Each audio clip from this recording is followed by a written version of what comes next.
નમસ્તે વિદ્યાર્થી મિત્રો, આજે આપણે ધોરણ 11 વિષય ગુજરાતી તેમાં પાના નંબર 124 પર 26મો પાઠ બે દશનાથ કથાઓમાં આપણે એક દશનાથ કથા છે એનો અભ્યાસ કર્યો।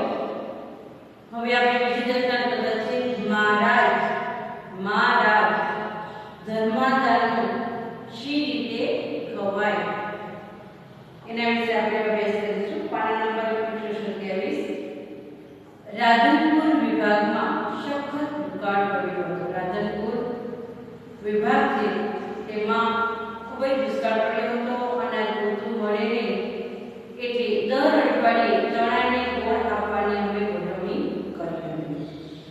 ગોળ મફત આપવામાં આવતો ને ચણા વેચાતા। દુષ્કાળને લીધે લેખકે દર અઠવાડિયે ચણા અને ગોળ આપવાની તેમને ગોઠવણી કરી હતી। ગોળ મફતમાં અને ચણા વેચાતા આપવાનું એને નક્કી કર્યું। પંજાસર બહુ જૂનું ને પ્રખ્યાત ગામ છે। એક ગામમાં ધૂળી કરીને એક બાઈ રહે છે। એનાથી સારી સ્થિતિના ને ઇજ્જતવાળા લોકો ગોળ મફત લે, પણ આ બાઈ નડે।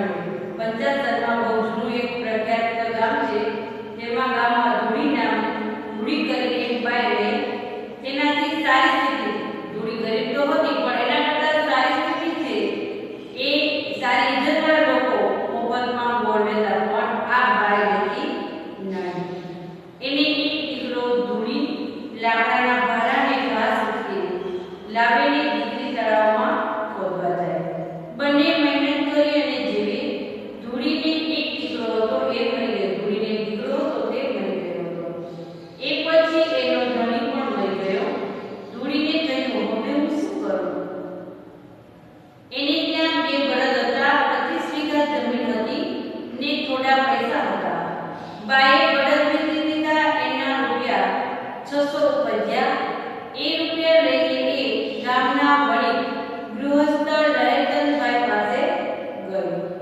રૂપિયા એમને આપીને કહ્યું, શેઠ, મરનારનું ભલું થાય એવા કામમાં આ રૂપિયા વાપરો। પંજાસરની નજીક એક ગામ છે, ત્યાં પાણીની ભારે તંગી।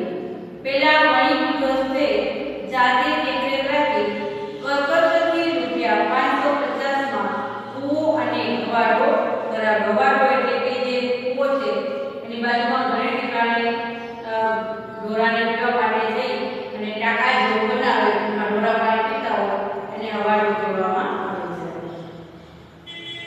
એ પ્રદેશમાં મીઠું પાણી ભલે જ નીકળે, પણ ઈશ્વર કૃપાએ અહીં મીઠું પાણી નીકળ્યું। આ પ્રદેશમાં મીઠું પાણી ક્યારેક ખૂબ જ ઠેકાણે નહીં, પણ તે નહીં, પણ આ જગ્યાએ ભગવાનની કૃપાથી મીઠું પાણી નીકળ્યું। લોકો ખુશ થઈ ગયા।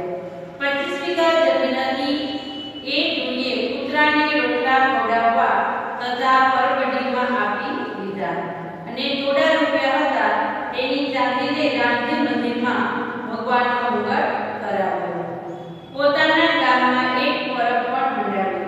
ધૂળીની આ પાવન કથાને સાંભળી હતી, પણ એને મળ્યો નહોતો। ધૂળી છે એની આ વાતો છે એ મેં એવું સાંભળ્યું હતું, પણ એને મળ્યો નહોતો।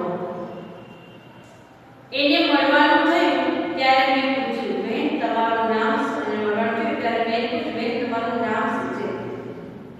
મારું નામ ધૂળી, એને કહ્યું। તમે બળદ કેમ વેચી દીધા? તમે બળદ શા માટે વેચી દીધા? મારા એક ગયડાએ નહોતા ત્યાં, બહુ મહેનત કરીને મરી ગયા। એ પણ ગયડા નહોતા ત્યાં, વધારે મહેનત કરી અને તે મરી ગયા।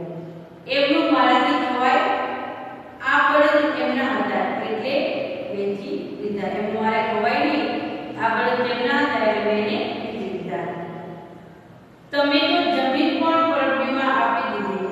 તમારી દીકરીને આપી હોત તો દીકરીને શું કામ આવ્યું? એ એનું નસીબ લઈને નહીં આવ્યું હોય? દીકરી શા માટે વાપરો જમીન? એનું નસીબ લઈને નહીં આવ્યું? ધૂળીના એક શબ્દમાંથી પુરુષાર્થનું ચૈત્ર પડતું હતું। મેં આગળ પૂછ્યું, તમે ગોળ કેમ નથી લેતા? મેં એને આગળ પ્રશ્ન કર્યો, તમે ગોળ શા માટે નથી લેતા? મહારાજ, બધી વિગત ધર્માદાર કરી દીધા, હવે મારે ધર્માદારનું શી રીતે ખબર? મેં આ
જીવવા ઉભરાતો હતો એ પણ શરીર શ્રમથી જીવવાની નિષ્ઠામાંથી જ ઉત્પન્ન થયો હતો.